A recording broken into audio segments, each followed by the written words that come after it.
Selamat datang di kitab Mawas Diri. Jangan pernah lupa diri, dan jangan pernah lupakan dari mana dirimu berasal.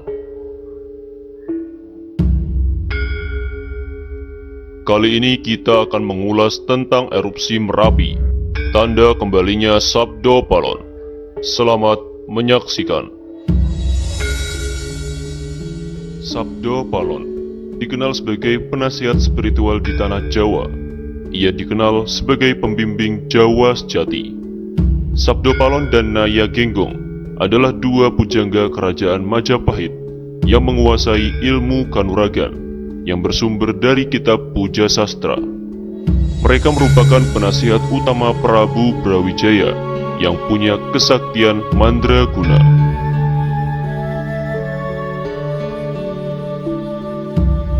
Beliau berdua senantiasa hadir mengiringi raja-raja Jawa masa Hindu-Buddha. Ada riwayat yang menyebutkan Sabdo Palon dan Naya Genggong baru masyhur pada masa kepemimpinan Ratu Tribuana Tunggadewi.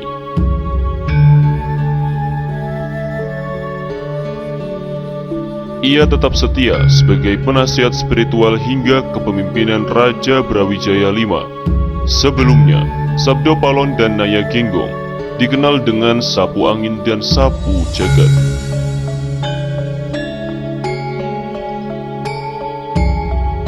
Konon katanya, Sabdo Palon dan Naya Genggong bukanlah nama asli dari sang abdi, melainkan gelar yang diberikan sesuai dengan karakter tugas yang diemban. Sabdo Palon memiliki dua makna. Sabdo berarti seseorang yang memberikan masukan atau ajaran, dan Palon yang berarti kebenaran yang bergema dalam ruang semesta. Jika hal ini disatukan, yakni Sabdo Palon adalah seorang abdi yang berani menyuarakan kebenaran kepada raja dan berani menanggung akibatnya. Sementara Naya Genggong berasal dari kata Naya yang berarti nayaka atau abdi raja, dan Genggong yang bermakna mengulang-ulang suara, yang berarti Naya Genggong adalah seorang abdi yang berani mengingatkan raja secara berulang-ulang tentang kebenaran dan berani menanggung akibatnya.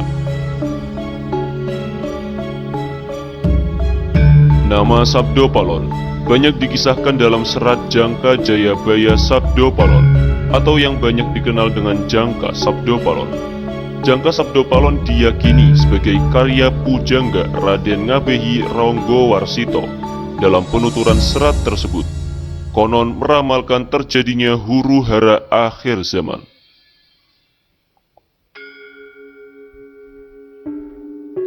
Miturut cerita kuno, wecane Janmo Linuwih kang wus kocap aneng jongko, manungso sirna sepalih, dene to kang bisa urip yekti ana saratipun. Karya nulak kang bebaya, kalise bebaya yekti, ngulatono kang wineca para kuno.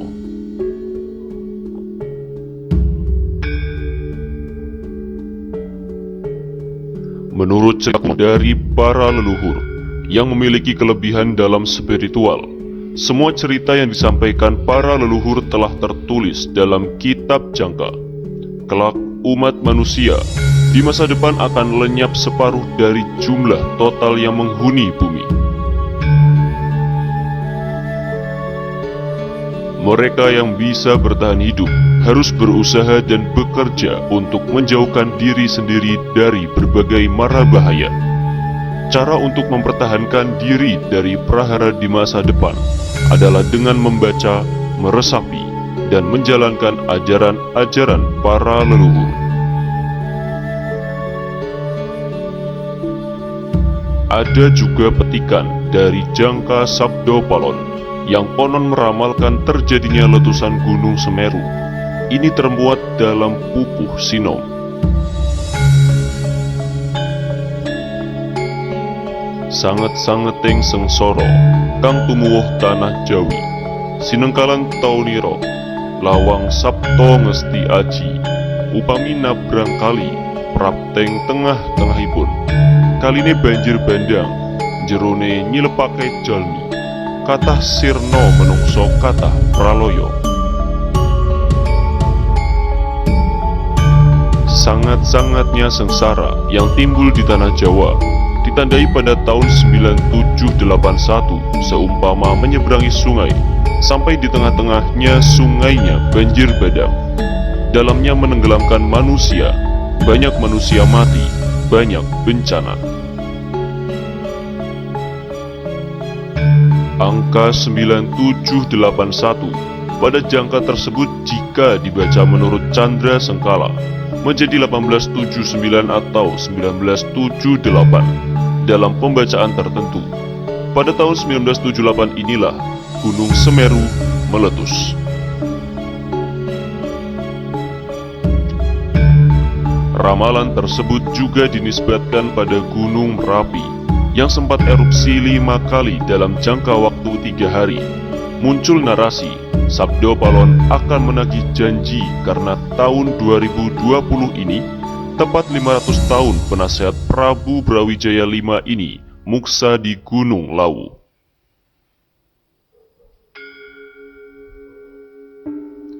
Hardi Agung Agung Samya, huru harang gregesi, gumaleger suara nirola harwutah kanan kering, ambleber anglebi, nerajang wono landesagung, manungsonyo keh brosto, kebo sapi somyo gusis, sirno gempang tan wonten monggo puliho. Gunung berapi semua, huru hara mengerikan, menggelegar suaranya. Lahar tumpah ke kanan dan kirinya, menenggelamkan, menerjang hutan dan perkotaan. Manusia banyak yang tewas, kerbau dan sapi habis. Sirna hilang, tak bisa dipulihkan lagi.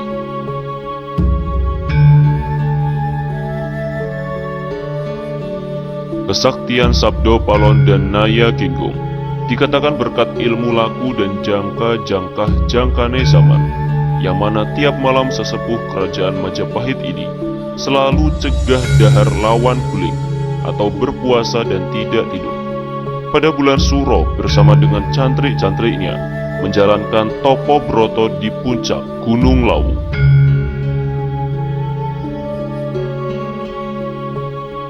Dikatakan bahwa ketika menjelang bulan Ruah, mereka juga melakukan laku topo kungkum di Kali Ketonggo.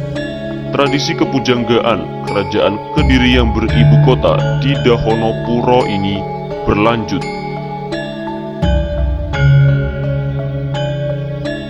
Pujangga kenamaan ini kemudian menjadi guru spiritual Sinuwun Prabu Jayabaya.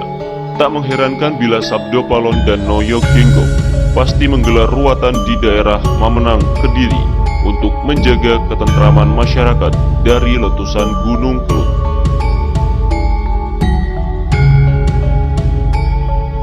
Konon masyarakat Jawa percaya bahwa Gunung Kelut dijaga oleh Dewi Kili Suci, putri Raja Erlangga yang berwujud kedi atau wandu. Sabdo Palon dan Noyo Genggong menghormati Dewi Kili Suci sebagai pepunden Pida Pusaka.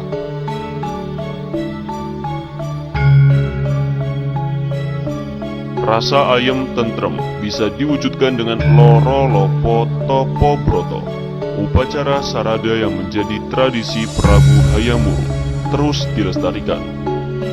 Sabdo Palon dan Noyo Genggong memimpin upacara sarada di Kabupaten Lumajang untuk mencegah pagebluk yang melanda kawasan Gunung Semeru dan Gunung Bromo. Demi keselarasan alam, laku spiritual tolak balak juga bertempat di alas Purwo Blambangan. Masyarakat sekitar Gunung Ijen pun merasakan suasana aman damai. Maka saat itu, tiap tiba pisowanan agung di kerajaan Majapahit, mereka pasti caos glondong, pengareng-areng, peni-peni Raja Peni, guru bakal guru dadi, emas picik Raja Brana.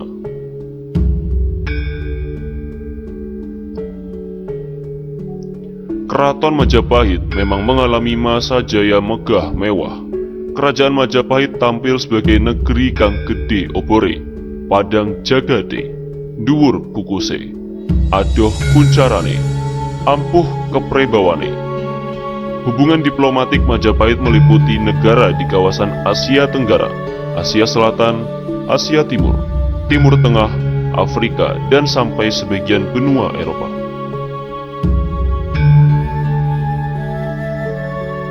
Di tengah kejayaan inilah Sabdo Palon dan Noyo Genggong kemudian kecewa. Pada tahun 1520, riwayat kerajaan Majapahit benar-benar tamat.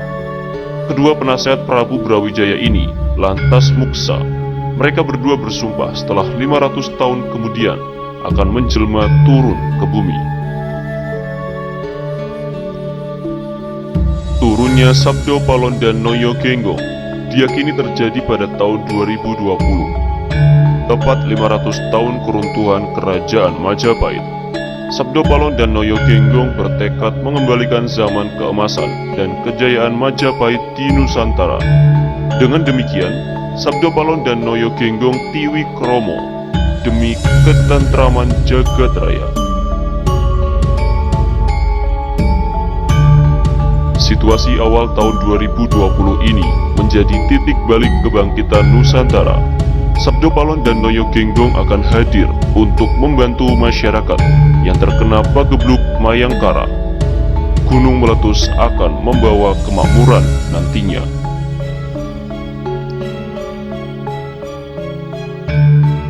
Banyak riwayat yang mengisahkan tentang Sabdo Palon ini, namun kita sebagai manusia harus tetap memaknai tanda-tanda yang ada dengan seksama. Harus siap dan selalu bertakwa kepada Tuhan Yang Maha Esa, karena semua ini berjalan sesuai dengan izin dan kehendak-Nya.